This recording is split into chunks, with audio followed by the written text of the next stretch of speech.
So this is going to be going to. Okay. That's some of them we keep internal, some of them we post publicly. It's Nikki's in charge of that. You have the choice as well. Like if you don't want it to be released, you can let Nikki know that. Okay, all right.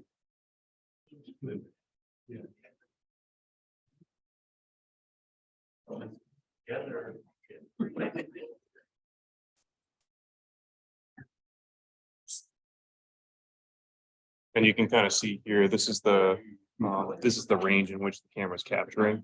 So if you stay within that range, then you'll still be on the camera.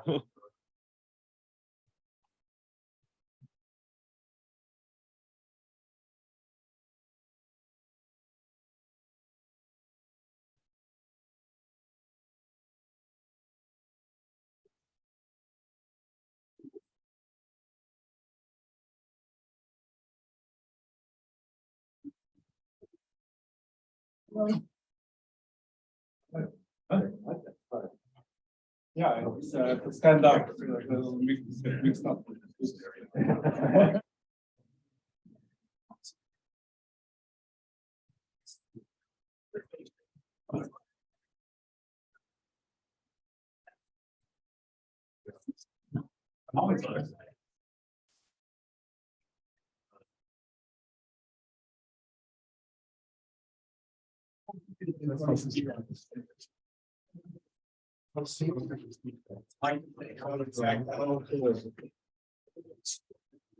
I don't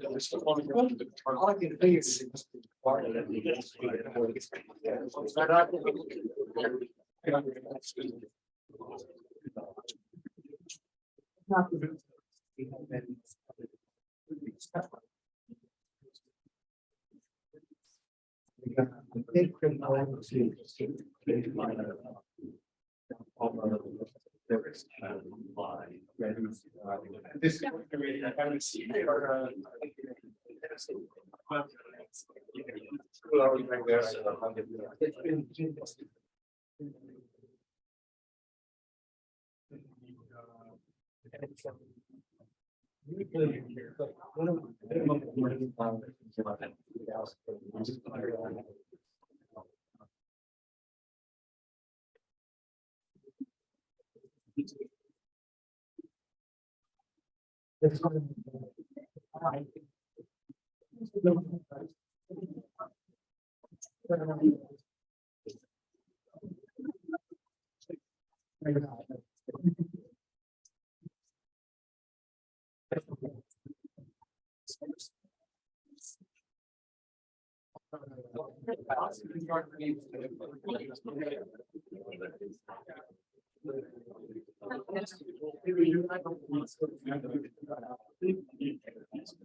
been negotiated.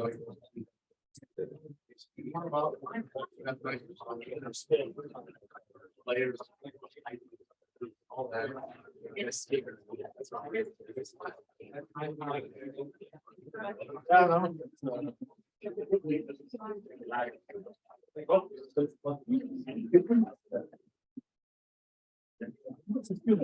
All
right, welcome everybody.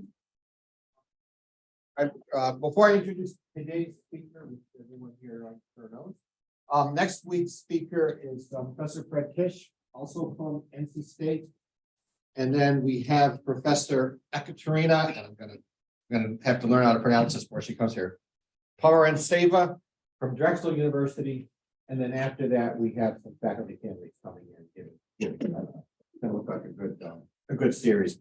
So today's speaker, Professor Franky So, received his PhD in electrical engineering from the University of Southern California in 1991. He was previously the group manager at the Motorola Corporate Research Laboratories working on the development of OLEDs.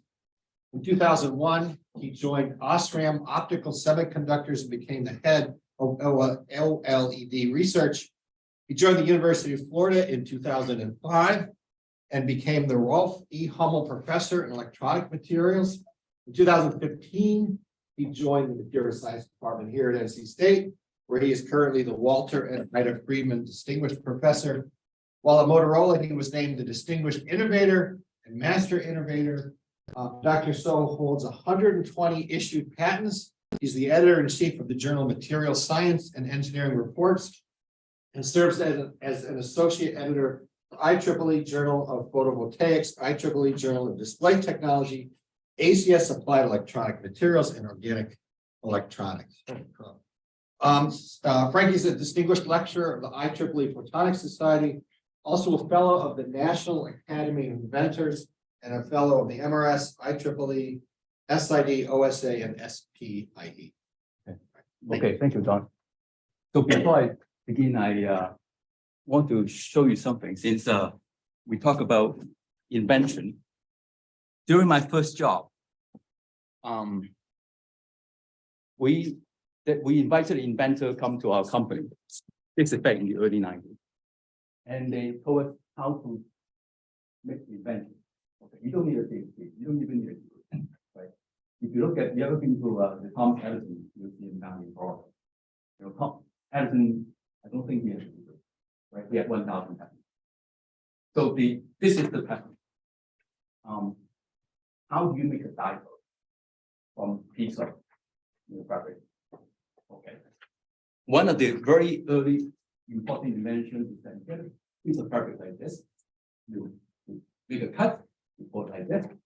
The center part is thicker, you roll like this, it's a diode. Right. So the reason I want to tell you this is that I think a lot of times think, people think that, well, invention is a big deal. It's not really, if you understand the application what is needed, sit at home and you can come up with ideas. Right? The question is whether you can sell the idea to somebody else. Okay, so much for that. Before the I was told, I've been warned by several people that this is going to be a very hot part of mine. I have a bulletproof record. So Okay, so ready to face the chart. So today my talk is going to be on organic perovskite photonics from spontaneous light emission lasing to superfluorescence. So I'm covering a broad subject today. So I'd like to point, this is the group that now we started with Kenan Kuntuku from physics last year. We call this quantum GS quantum and photonics group. We now beginning getting into quantum materials. So these are the postdocs that working for me, and the one that circled with a red circle, these are people who have left the group. So all four of them have joined Apple in the last 2 years. They mainly doing optics work. And then Stephen graduated last year. He's working for Lesker. And then these are Kenan students, and the rest of them are people still in my group. So so these are my collaborators. Harold Ades, I've been collaborating with him for a long time, doing synchrotron structural analysis, and around and then another colleague that I work with is Xiaolin Jiang from MAE, and then Xi Chang used to be at MAE, now he's at University of Texas, Austin. And then these are the folks that I'm working on ONR project and as well as mirroring. So what other research I've done or I'm doing is Mason is here somewhere in the audience. He gave a seminar last year based on quantum dot less sulfide quantum dot photodetectors, and then work on polymer solar cells. And this work, I thought it was very interesting. I'd like to highlight that. It's several years ago we came, with along with Xiaolin Jiang, we come up with the idea. Can I have made use OLED to for different kind of sensing. So we came up with the idea that, well, can we sense ultrasound? So we built a device with a PCT transmitter and put it into water, okay? And we made the device, make an OLED device on top of a PCE crystal, okay? And then we have a transparent contact on the top, and light is emitting from the top. And then we actually can, if you turn on the ultrasound transmitter, you can actually see light turning on, flashing because due to the so I thought this is a very cool device that maybe one day we can turn it into a ultrasound image sensor. Okay, so now let's talk about what I'm going to talk about. So I will talk about photonic structures for light emitting light manipulation, specifically using OLED, and then briefly talk about perovskite LEDs. And this is the more recent work that Willy Kenan is the brain behind this, is doing high temperature superfluorescence in perovskite, specifically the nature of the macroscopic quantum coherence, and then what is the proposed protection mechanism. Okay, so let's talk about the optical mode. So the first part of the work, we're going to talk a lot about optics. So this is a OLED. So basically, you pick OLED from a glass substrate, and then you have ITO electrode, and then several layers of organics, and then on top is a metal layer. So this is really a symmetric waveguide. Okay, with the top is the metal, because you have metals, you have the plasmon loss, and so depending on the so you have, and because of this is waveguide, you have both TE and TM waveguide modes trapped in the device. So only part of the device, part of the light will be about 25% of light being extracted, and then depending on the in-plane wave factor, where the wave factor is defined as the 2 pi refractive index divided by the wavelength, right? Depending on the in-plane wave factor value, that determines, what part of what light will be extracted, what light will be trapped. Okay, so this is this is a 2D view of the different optical modes, because air having the lowest index of refraction of about 1, so has the smallest smallest K value, and then waveguide mode because the organic has an index of about 1.8, right? So this is the waveguide, and then you have the SPP mode as the outer boundary. Now, if you look at the 3D, right, you can look at the 3D mode dispersion. You basically take this and you spin around the e-axis, and down you get the cone, right? So we call this the waveguide. This is the air cone, and then you have the waveguide cone, and then you have the SPP cone. So looking this into further detail, how do you get the mode dispersion? So you take a dissection of the cone, and here this is what you see, and then you look at the wavelength interest. So if you look at the emitted light, where the photon energy is, and then and this is the simulation result. This is the boundary of the air and substrate mode, and this is the waveguide mode, and this is the SPP mode. So you see, it's about 20-25% of light is extracted, and then this is the substrate mode. Okay. So how do you measure? So the credit is given by my former postdoc, Sean. Basically the in-plane wave factor is related to the emission angle, theta. So 2 pi lambda times theta. And of course, the photon energy is hc over lambda. So you basically measure the EL spectrum as a function of emission angle. Now, in order to get a full dispersion, you wouldn't need to rotate it at every 1 degree. So you have to get a expensive stepping motor to do this. So this is the setup, right? So you measure it. This is just showing the spectra from 0 degree to 70 degrees. Okay, but in order, so you can convert that, knowing the angle, you can convert it into the K value, and then you can do this plot. We've been doing this in the last 5-6 years now. So we didn't publish the papers until like 2 years ago. So one company initially, when Sean told me about this, he said, "Oh, maybe we should start a company making this cell." I said, "Well, how many can you sell?" So I kind of discouraged that. But then, lo and behold, there's a company, Proxim in Germany, been seeing my presentation and asked me various questions. And now they're actually selling a setup like this, to anybody who's making OLED devices, so you can do optical characterization. And so what happened if you build an OLED on a nanostructure? So what I mean by nanostructure is, let's say you create a grating like this, right? So you have a grating with periodicity of capital lambda, right? So so you have a diffraction grating, and the diffraction grating also have a wave factor of 2 pi over capital lambda, right? And so the effective in-plane wave factor will be the difference between the original wave factor and the wave factor corresponding to the grating.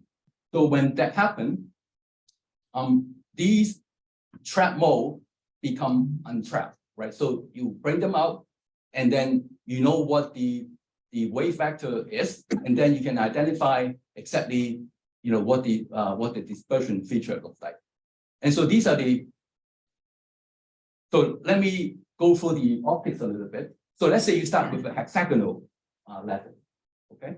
And now this is, remember the cone, the air cone and the SPP cone that I talked about. So the SPP cone is larger because it's correspond to the a larger in-plane wave factor. So now let me step back. So so since you don't see anything, this is the air mode, right? You won't see the SPP mode. But then because of diffraction, right? So now you see one displacement by case of G. And then because of you have 6-fold symmetry, you get this. now you have all the additional green lines features, right? So these used to be trap mode, now become visible. You can see it. And so these are now the modes you see. And this is actually the experimental data that we collected. Okay, you see this red line. Now you see the additional red line in the middle. Those red lines correspond to the waveguide mode rather than SPP mode. So in fact, if you do the measurement, you can see these individual blobs. These are the SPP mode, and this is the waveguide mode, depending on the orientation of the device. Okay, so how do we? So these are some of the experimental result that we measured, and you can see this is the simulation result. I mean, this is the measurement data. This is the simulation result, and they are in very good equipment. And in fact, we published a paper 2 years ago. Now with the linear grading, you can actually determine the photonic band gap, band structure of this. So you can see all these features, and you can see, for example, here you see a photonic band gap. So how do we make use of these features to make some useful or make use of our understanding, optics understanding, to make useful devices? So the first the device I'm talking to you is we call directional and polarized light emission OLED. Why we are interested in this? Because now today we're talking a lot about virtual reality or augmented reality. So that requires you'll be able to manipulate the light output, right? So you can do projection display, you can make smart eyeglasses and lasers. And so again, Sean is the one who came up with this invention. Okay, so let's consider the following. Now you have a waveguide, right? And then you have the waveguide fabricated on a grating. And if you look at and I told you that now when you have a grating, then your effective in-plane wave vector will be different between the two. Now this is the mode profile, right? Dash line, red line, this is air mode, this is substrate mode, and these are the TE and TM waveguide and the SP. So what we want to do, knowing the how narrow this is in-plane wave vector. Remember, in-plane wave vector is related to the emission angle, right? So you have very narrow wave vector, that means the emission angle is very narrow. So what we're trying to do is we're trying to extract the E waveguide. Okay. Now you see this is a very broad feature, so this is the air mode. Okay, so if we can just extract the T waveguide mode and suppress the others, then the job is done. How do we do that? Okay, again, so let's look at the conventional OLED. In conventional OLED, you want to maximize your light output, right? So you want to design your optical structure that you get the maximum light output. But we don't want to get this is what we call the cavity. In OLED is you have a weak cavity. So we don't want to see we don't want to get the cavity mode emitted. So we change the structure such that we will minimize the cavity mode emission, right? And then with the grating, hopefully we can diffract the T waveguide and do in more detail, right? So how do we minimize the air mode? Well, if you look at the mode profile, this is mode percentage versus the ETL thickness. So ETL is the electron transport layer, which is really the layer separating the emitting layer, right? From the metal electrode. So as I said, when we make an OLED, we normally make it at what we call the anti-node position, around 50-60 nanometers, that you get maximum light output. So whether it's an S or P polarized light. Okay, then, but now you don't want to see any air mode. So you want to pick this point, we call it node position, right? So now with this, all the light is now trapped within the device. And so, and you have more substrate mode being trapped. Now, okay, so now this is the SEM picture of the resulting device. So this is the anti-node device. We have very thin organic layer. You can see the top surface is also, you see the corrugated structure because of the, the organic layers are deposited by vacuum deposition. So because the SPP mode and the TM waveguide mode are all located at the metal interface, right? So you see diffraction of these two modes in this device. And then for the T waveguide mode is primarily located at the ITO layer, right? So you see the T waveguide mode diffraction.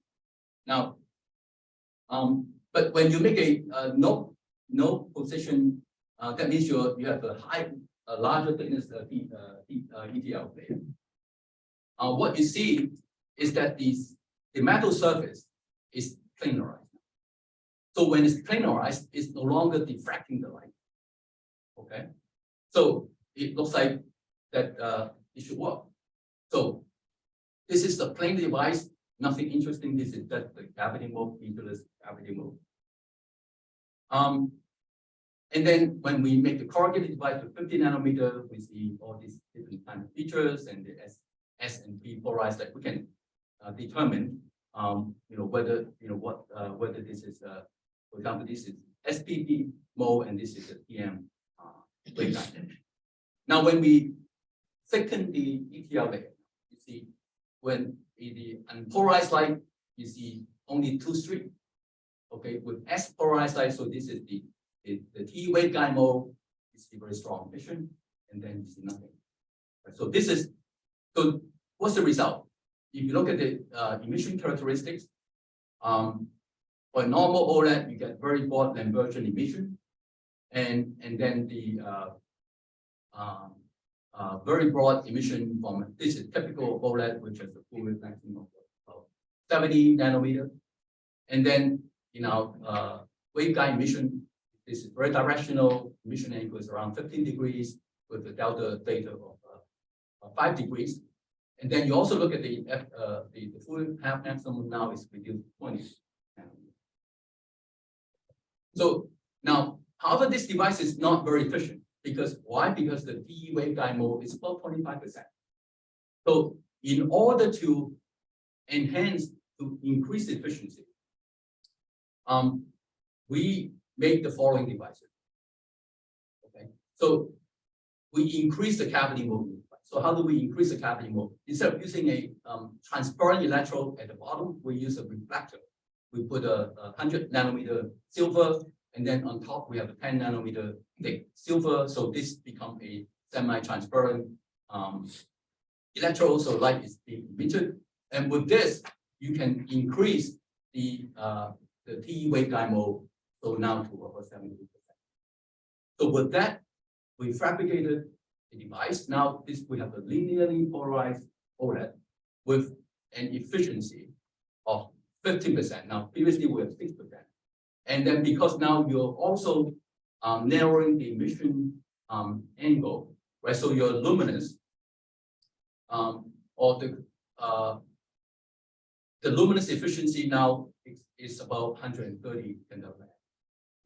So this is as good, this device efficiency as good as a normal planar. So we submitted a paper to Nature Photonics. It's been sitting there since 18 months ago. So now we are revising it. We totally presented it when we sent an email to the editor multiple times, and he decided not to respond. So I don't know what happened. So now we revising it. So the next topic I'm going to touch briefly is the perovskite. So again, perovskite, for those of you who are not familiar with hybrid perovskite, basically it is a has the similar to other organic perovskite. It has an ABX3 structure, with A being the what we call the A-side cation. It can be a methyl ammonium, can be cesium, and they're surrounded by octahedrons. So these octahedrons with center B-side cation, these are the lead, tin, and then surrounding these are the halide. So the interesting thing with this type of material, you can it's highly tunable. You can get red all the way to blue. And people have been working on using perovskite as a gain medium. So in order to make a laser of this, you need to so considering this is a 3-level system, you need to have a create population inversion such that you get stimulated emission. And for this to happen, one requirement is that you need to have very fast charge transfer from the upper state to the lower excited state. So looking at the perovskite, there are different morphology of perovskite. You have a pure 3D phase, okay, and then you can play with the A-side cat line. You can make 2D 2D perovskite with it. So this is phenethylamine, and so you have different type of organic cation, and then in some, so you can make this is, for example, n equal to 1, so you just have one layer of organic. So for example, this is lead iodide. So you have lead iodide, one layer of lead iodide surrounded by organic cation, or you can have n equal to 2 where you have 2 layers, and then surrounded by the organic. So this is like quantum, right? There's no different from quantum. And then we have the so-called quasi 2D. So this is basically the presence of the 2D phases along with some 3D phase in the matrix. And so one of the things, so in order for lasing, so we decided to use a quasi 2D system for to make a laser. So for energy funneling from the because when you have lower dimensionality, and the 1 you have highest band gap, and you 2 have low band gap, and then and infinity you have the smallest band gap. So you have, let's say, you get side carriers from the larger band gap. So this is basically the heterostructure, and then energy transfer to the lower band gap. And so first we look at working with Harold Ade. We look at the different solvent used with DMSO and then with NMP. And we find that the morphologies are very different. So when we use DMSO, we see that from the GWAX data that the crystal orientation is all random. Okay, but then for MMP, the crystal orientation is all parallel to the in-plane direction. So you very strong diffraction along the direction. Next slide, I'm going to explain to you transient absorption. So let me go through what transient absorption is if you don't know about it. So transient absorption basically is you measure the optical transmission under a pump beam. So what happened is that if you look at the transmission, you scan it through the microphotometer. So what happens if you have a semiconductor valence band of conduction band, and if a pump beam, you pumping the carrier from the conduction band to the from the valence band to the conduction band, and because now you have less electrons at the ground state, right? So when you measure the absorption, you see less absorption, right? Because you have you don't have that many electrons available for absorption, right? So that contributes to what we call the ground state bleaching. And then since now you're exciting electrons at the edge, the band edge of the conduction band. Now further with the probe beam, you can excite these to the higher excited state. So that will contribute to additional absorption. We call this photo-induced absorption. And then you always see a similar emission because you have so many barriers. Your excitation density high, you see the similar emission. And so we use this to, why are we doing this? We use this to monitor the population or the excited state kinetics. Okay, so what this is showing is the pump beam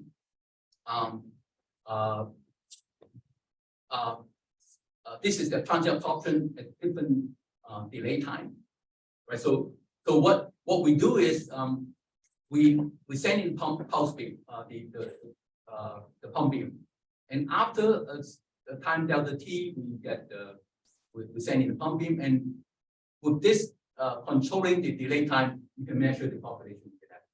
And that's what we see. So maybe so this is monitoring how fast the energy is charge transfer from the NE2 to the NE2 the 3D phase. And so this is plotting the data.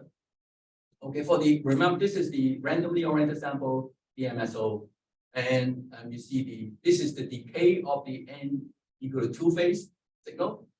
And then because you're basically dumping the carriers into the 3D phase, you see the rise of the 3D phase, right? So the rise of 3D phase is about 0.36 picosecond. And then with the highly oriented sample, we see the rise is 0.13 picosecond, right? And this decay, both the decay and the rise time is much faster. So as a result, if you look at the amplified spontaneous emission, you do see the threshold now originally is 51 microjoule per centimeter square. Now it's reduced by almost 10 times to 4 microjoule per centimeter square. So with that, we fabricated a laser using distributed feedback cavity. And so this is the end result. So we show a laser. So this is the using epoxy as to provide the feedback grading. So we get a full path maximums of 1.7 nanometer, and the threshold is about 10 microjoules. And so realizing this, we actually then conclude, we look at a lot of data from the literature, we conclude that you can make lasers with 3D. So your 3D is like, in semiconductor, it's like a plain PN junction laser, right? So that requires very high threshold. So if you make a heterostructure laser or make a quantum well laser, that becomes a 4-level system. So you should see a lower threshold. So this is what we see with the red dot are the data corresponding to POSI 2D, and then the squares are the 3D. Okay, so now let's change the subject now. I have about 20 minutes. So this is a very interesting subject. I think some of you might not be familiar. Kinan gave a seminar 2 years ago, so we have more updated results to show you. I have to make sure that the credit goes to him because he's the brain behind everything that I help. And then this group have done most of the spectroscopy work. I'm the cheerleader, and make sure everybody's happy. Okay. So what is superfluorescence? So superfluorescence is a macroscopic quantum phenomenon. And when you have a solid, okay, you create excited state. So each molecule or atom would have its own transition dipole, and they are non-correlated, right? So you have different wave function corresponding to this form. And then under certain circumstances, it would spontaneously synchronize. It just want to synchronize, and then when that happens, it gives off a burst of photon. Now, why is that interesting? Well, let's talk about synchronization. We see synchronization. We see fish swimming in unison, right? We see planetary system orbiting. We see synchronization firefly, right? So we see that all the time. Now,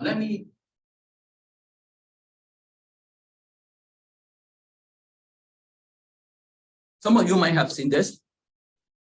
Oh, okay.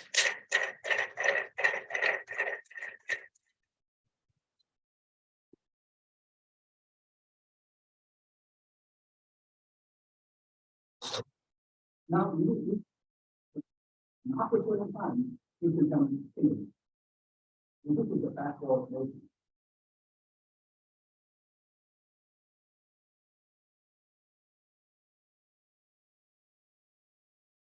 Now, we will synchronize. Now,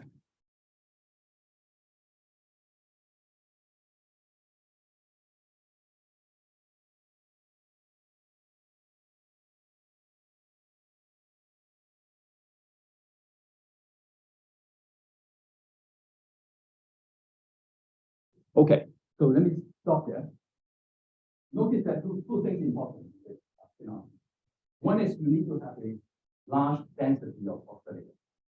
Okay, you just prove the corresponding thing. You need to have to find it. And second is that it takes certain time for synchronization. Okay, so usually this is a phenomenon that occurs at cryogenic temperature, at liquid helium temperature, and so this is just before COVID. We collected all the data. We call this high temperature superfluorescence in metal ammonium metal oxide. And this is we saw that at 78 Kelvin. We thought, oh, this is very interesting. So let me show you some of the data. I'm not showing you a lot of data because it's too much detail. I just want to show you the overview, the understanding the physics of it, and then I want to spend more time on talking about the protection mechanism. Okay, so this is metal ammonium metal oxide.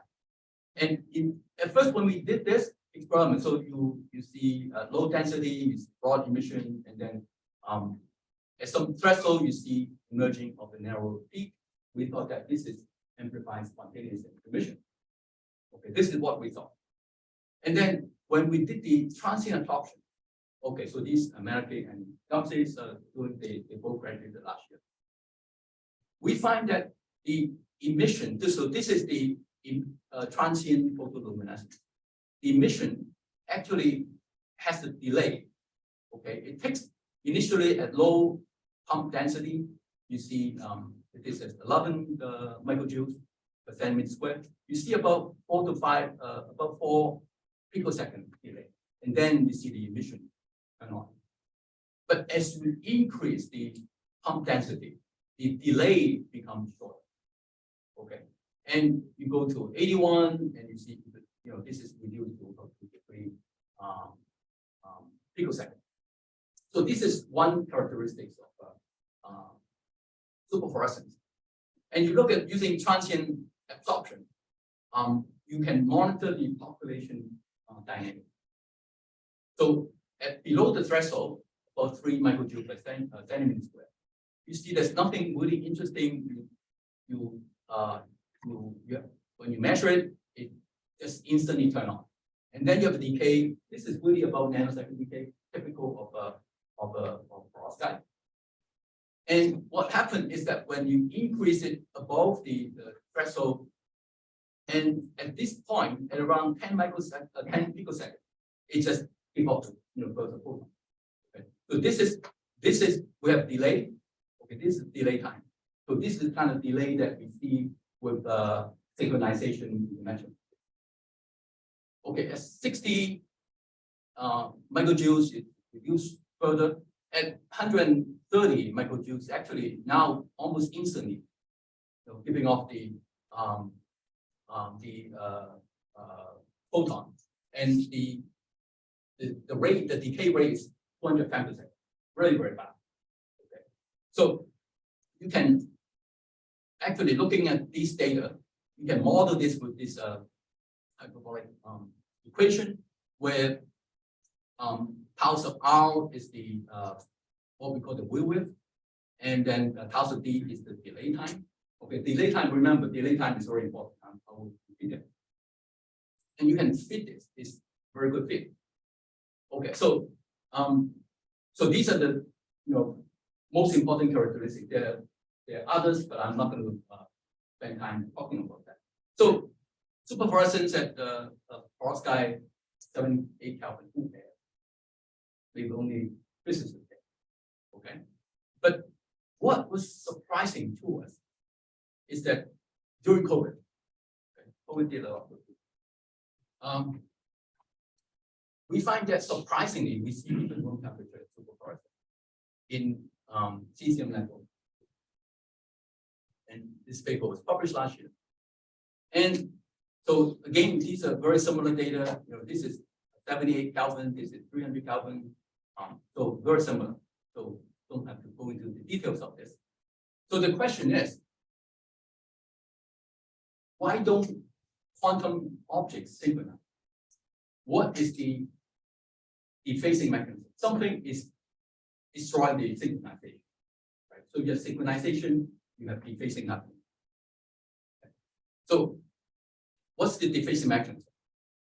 So use the basic quantum physics. So imagine a particle in a box. Okay, the ground state, you have the excited state. Okay, this is the corresponding wave. And this is the Hamiltonian. And then what it says is that if you take a superposition of these, the ground state and excited state, so it becomes a wave packet like this, right? If you solve this time Schrodinger equation, you become a oscillator. So the particle is moving left to right between the two lines, right? And so the oscillation frequency is the difference of the two angular levels divided by the bar. So what is defacing the system? Well, what is defacing system is that is because of phonon, because atomic vibration you have displacement due to phonon, right? So atoms is not sitting still, atoms are vibrating, right? And because you're vibrating, then constantly, so you're changing the size of the box. As a result, you're also changing the energy level and the waveform, right? So now become incoherent. Okay. And so the way to suppress defacing is you cool the sample to the lowest temperature that you can possibly do that. So you freeze the atom such that it can keep the coherence. And can I propose this model? So now I call this quantum analog vibration. So he taught a class in classical mechanics. Now I think a lot of time people don't appreciate classical mechanics in physics. Okay, really a lot of these now is coming from classical mechanics. So this is look at this is like a shock absorber, right? So you have a box, right? So we have a box. If you don't have any protection, you're going to see defacing. But so this is a normal situation. Now we are proposing polaron is the one that's making the difference. What happens if you're polaron? So he proposed that if you're polaron, so now polaron becomes a shock absorber. So you have a spring attaching to the box. So any phonon or lattice vibration is going to be screened by this spring. And we at the time we say we have the feeling that polaron might be. So what is polaron? If you talk to chemists, they will tell you that polaron is a positive. Well, they will tell you that okay, if you have organic molecule or polymer that associated with the charge. Okay, because we're not talking about free electron and free holes, right? So so the electrons and hole wave functions are somewhat localized. So when that happens, and we define that a molecule with a positive charge, we call O boron. We have electron negative charge. We get electron boron, and then you can have two holes, and then we call biboron. You have electron and hole, and then we call it exciton. These are different types of boron. But if you look at the physics picture of it in the lattice, when you have a charge present, you are distorting the lattice. You are creating strain in the lattice. Okay, and the extent to which the lattice is strained due to the presence of the charge is the size of the boron. Okay, so let's look at the consider the role of polaron. Let's consider a one-dimensional monoatomic chain, okay, with a separation of A. And then if you calculate the band structure with a periodic potential, right? So now you have the this is the band folding, you get these bands, and then this is what you take the physics. We say okay, this is the band gap, what normally what we refer to the band gap, and then the conduction band, the valence band. And it is because of when you have atomic vibration, what it lead to is now you consider a condensed phase. Then actually now the defacing is formed because of the fluctuation in the band gap. And right? Because the atomic position is vibrating. The displacement is constantly, you see a displacement, and that gives rise to a fluctuation of angle, and that is the reason for the phasing. Now let's consider phonon. So this is the phonon spectrum.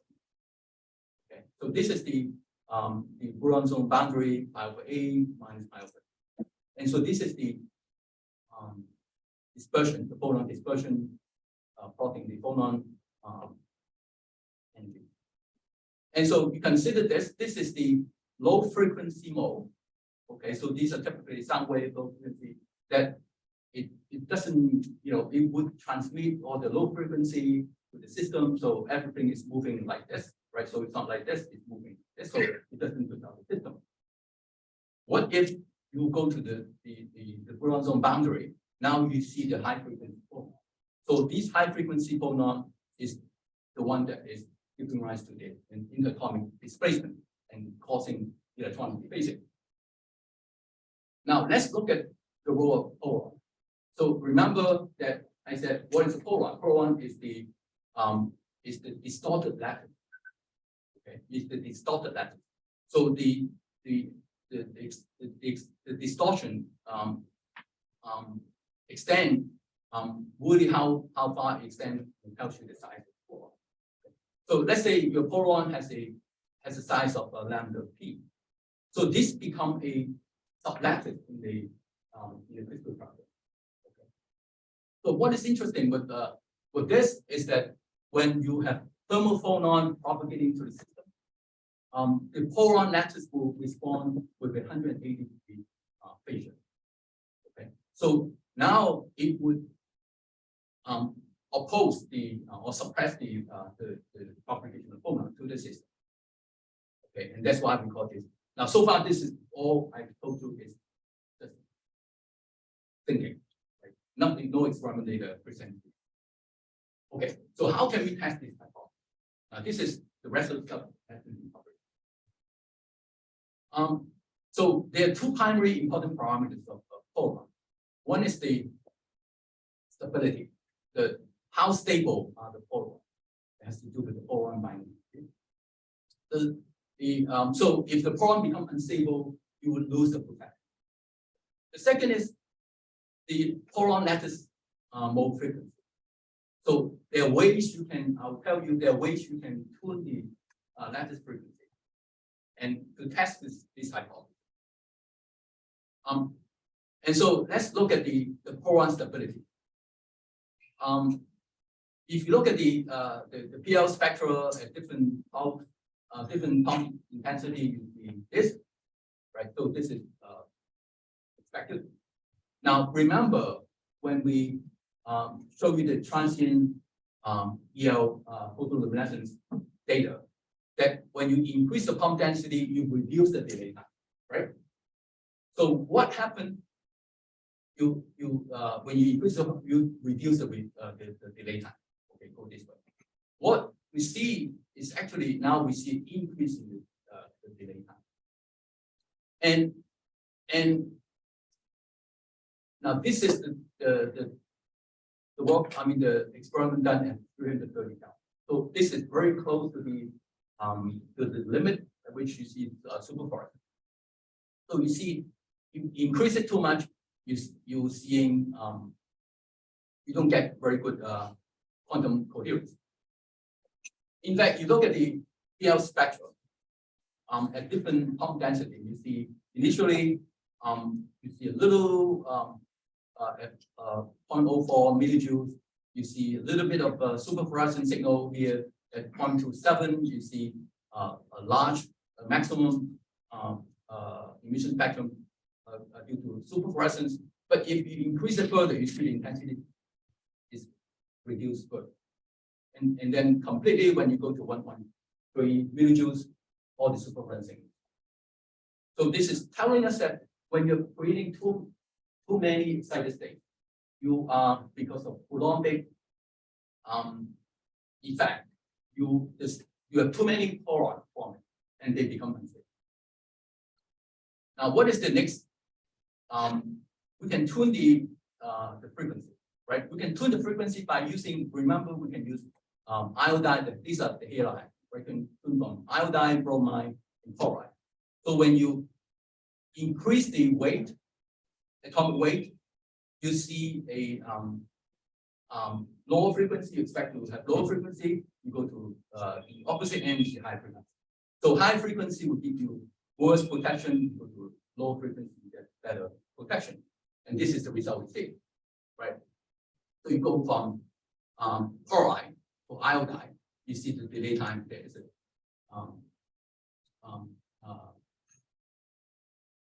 delay time is longer. Okay, so the question is, okay, is this mechanism a universal protection?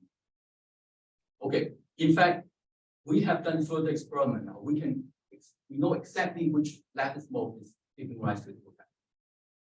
Okay, so what is this universal protection mechanism? So let's look at superconductivity. This is the temperature versus doping density of YBCO, yttrium barium alpha oxide. This is the classical ITC superconductor. You can control the superconductivity by controlling the doping density, right? So the dopants is introduced by controlling your oxygen defect in the lattice. So you have the dome shape. This is a system is well known in a class type 2 superconductor. So is there a correlation between superconductivity and superfluorescence? And when we did the experiment, we see very similar thing. Now the way so at low fluence, now this is doping density, this is fluence. So doping density, you look at this electron in superconductor is behaving like a wave, right? It becomes a coherent wave, propagating the lattice. Okay, and that's why it doesn't see scattering. So we control this is the fluence is really related to the excited state, right? So if you initially at low fluence, the temperature, super fluorescent temperature is 250, and then go to 300 at this fluence, and then when you increase the fluence further, you see a drop, right? So we believe that now this is the reason why we see the high superfluorescent temperature is because of the protection from chloride. So are they related? Can we realize room temperature superconductor? Posing the question. Okay, so we wrote a concept paper. Okay, and the title is temperatures, high temperature from room temperature superfluorescence to high temperature superconductivity. We submitted to Nature Quantum. It was rejected by the editor because we're nobody in the quantum world. And then we gave a paper at the Euro SPIE last. And the cell physics editor liked our work. Said, oh, why don't you submit the paper to our journal? So we submitted the paper to the journal. 3 months later, it was rejected because they couldn't find anybody. So now we said, what the heck, we're going to put it in the archive and let everybody share. So I think this is a maybe exciting time that understanding superfluorescence, high temperature superfluorescence would lead us to perhaps one day better understanding of superconductors and perhaps we can make higher DC superconductors. Okay, so with that, I thank you for your attention.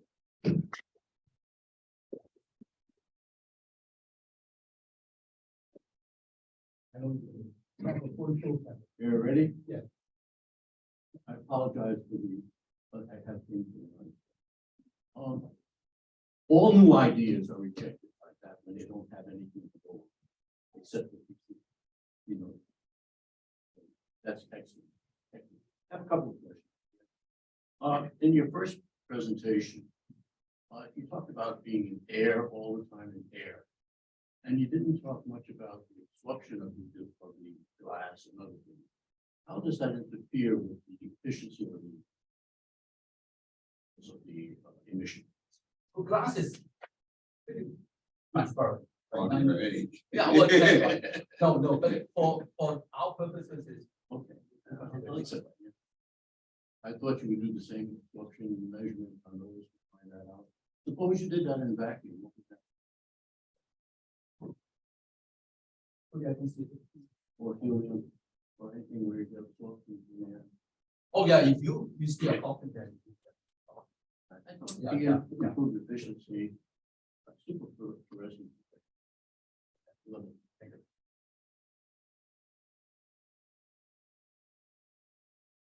Yeah, maybe. I have a bulletproof. Yeah. As you expect some people. So yeah, very nice, good, great ideas, great science. I love it. So thank you for your challenging presentation. Can you go to slide 21?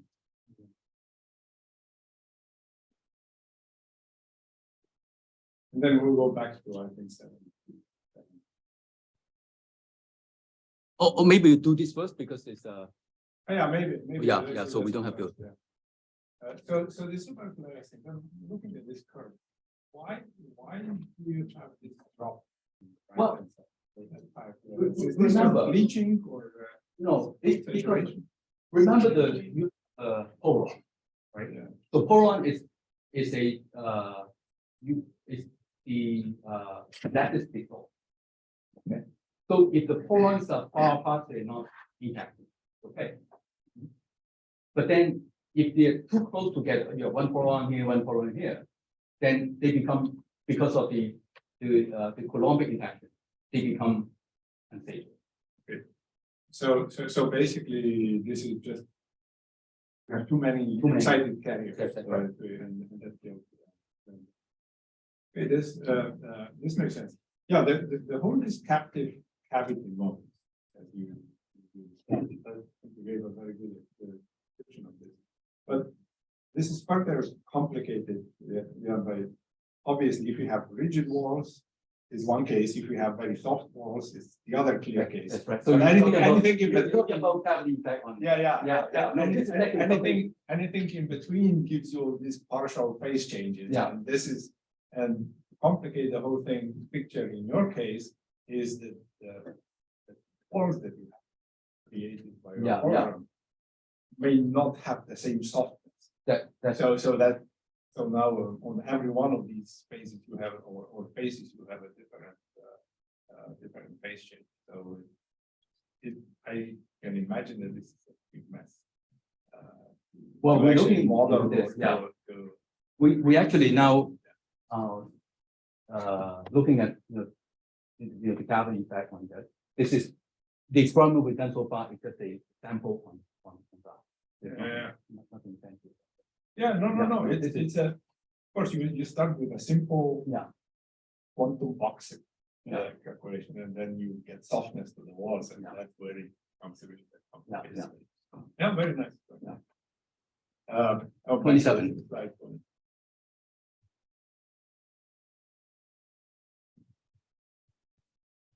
I hope I remember the number correct. This one? 21. Oh, 21. Yeah, this picture somehow. So you have this corrugated thing over here, and your wave wave goes in this direction, in the direction of the wave band. So this is very similar to distributed feedback. yeah. in We got that stochastic. Yeah. Okay, so the idea is not. No. Is from there, and you have Yes, it that's right. later in your polar or whatever they are, the perovskite lasers. But now, what this does is it selects the frequency or the wavelength. Yeah. So it narrows your K. That's right. Yeah. Yeah. So now by narrowing your K, you get better mode propagation in this direction. So in order to get mode out in the direction in the direction of the red arrows as you have it, this is where I get lost, because that should actually decrease because you narrowed K and made it more narrow. So why do why do you get scattering power? So you have, This is diffraction due to the, yeah, but that diffraction actually selects your mode. And doesn't give you the scattering power. I think you have to have some irregularity to make this happen. Of your career. I don't know, I'm not sure, but I was looking at this. but this is like a DFB laser, right? So DFB laser, you know, your grading provide the optical feedback. Yeah. Right, and then also, the high order actually give you the emission normal to the. Yeah, but in that case, the beam comes out perpendicular to your structure, so the beam comes out horizontally in your picture, it doesn't come out. The loss actually in the No, but feedback laser actually, decreases. in our Perovskite laser, light is coming out vertically. Yeah, but my point is that if you do this discrete feedback laser, the scattering loss actually out of the cavity decreases. So at a very small fraction of the light coming out. There's Right, but- always light coming out from the side, but your optical density in the waveguide is probably much higher than you think.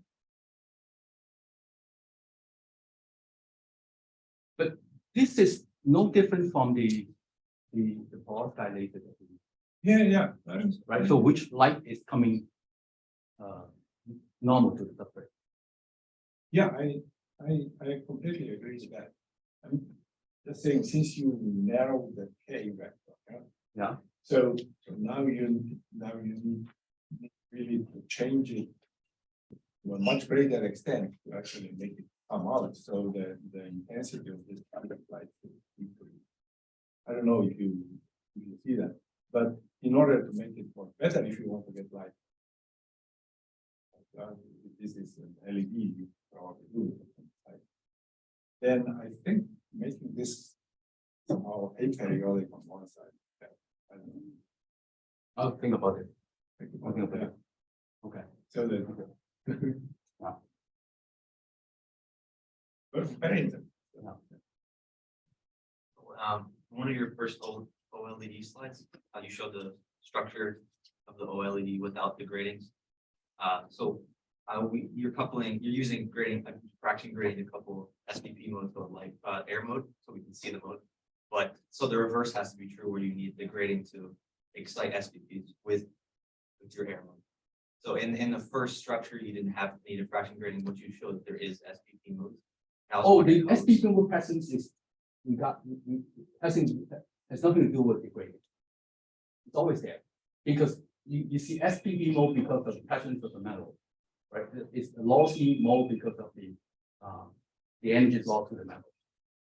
So it has Right. nothing to do with the gradient.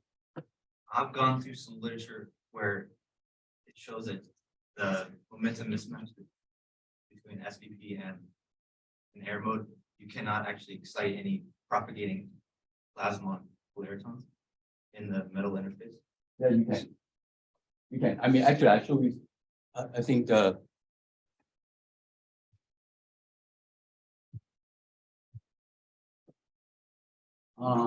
in this case, this is SPP. Yeah, we can do that. In fact, we used to do a lot of OLED light extraction for lighting. We try to extract all the modes. And because SPP mode is the strongest, and always do extraction of SPP. Running short on time, but one more question. So for this SPP structure, I'm just wondering, so you consider using dielectric, like a chronic crystal instead, because the plasma can cause some loss and reduce the emission efficiency? Yeah, we are not, for this particular case, we are not really. Yeah, I see your point. But we don't care about the SPP mode. We just, in this particular case, we just want to extract the TE wave. Okay. Right. So if I want to extract the SPP mode, then yes, that would be, I think what you said is, Right, good. okay, thank you.